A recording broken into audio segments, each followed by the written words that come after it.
All right, welcome back to my channel, Both Things Creative. I'm gonna do a quick tutorial on creating a one-of-a-kind stamp with a hot glue gun that you can use on the gel plate. Let's get started.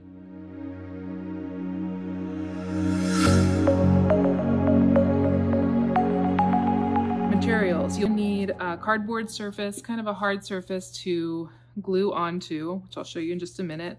I have an old shoebox lid here that I'm gonna cut up and use in the demo, but when you're done with the paper pads like this, the back is great to save for creating stamps just like this and other cool ways of using stamps. So when you're done with paper pads, I would recommend keeping these around. They're very useful and sturdy.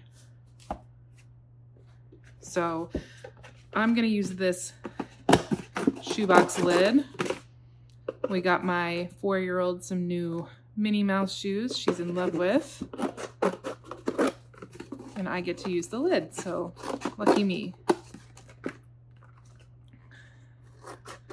I'm just gonna cut out a little piece of cardboard just like that. And then I have my glue gun turned on. This is just a simple little Gorilla Glue gun.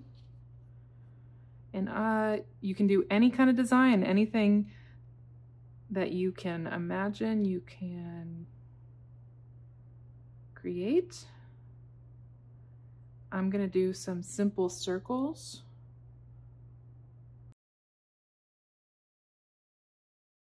Okay. We'll start there. I'm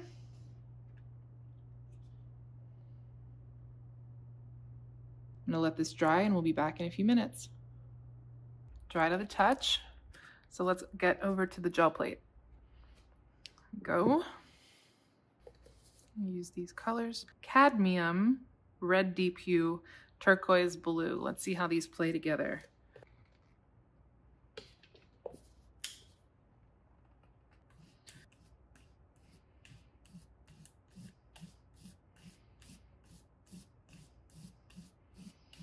Okay, we don't want to wait too long or it'll dry and we won't be able to pull any paint off the plate. So we have our awesome little hot glue stamp here. Let's see what it'll do.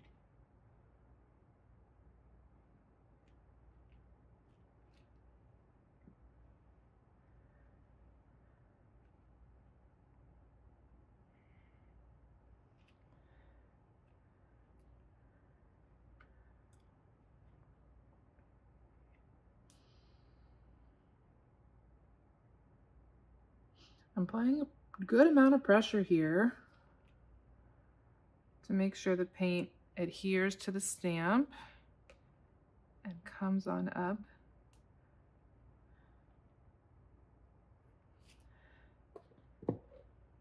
Neat.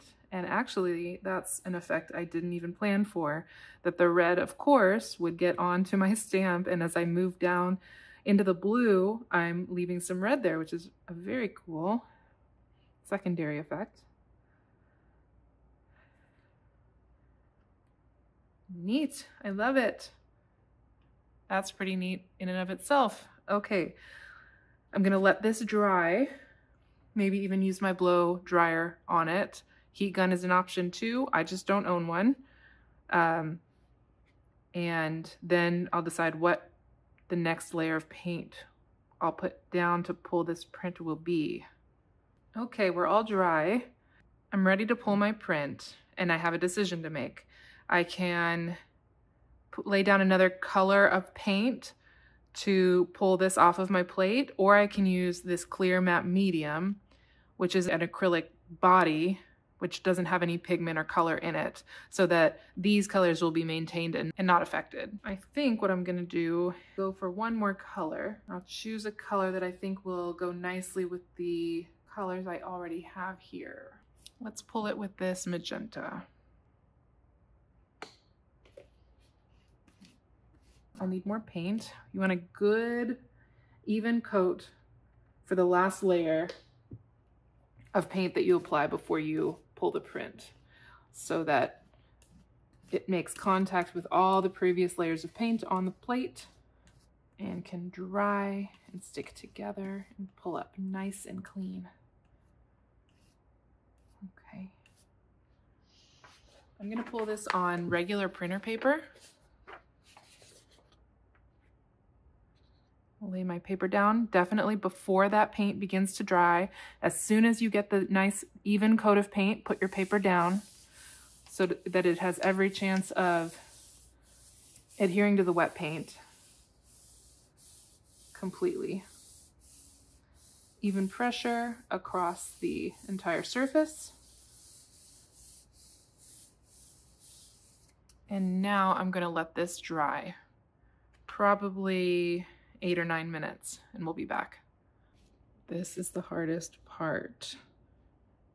Waiting for this. Waiting for the prints to dry is so hard sometimes, especially when you're really excited about what it's going to look like, which I guess is every time, right? Okay, let's pull it, see what we got. Let's see. All right, I love that. So you'll notice where I placed the stamp and put a little bit more pressure on one side or the other, more paint was lifted. So that opened up these areas on the plate where my last layer of paint, the magenta, could show through, which adds just more interest. There you go. Hot glue gun stamp on the gel plate.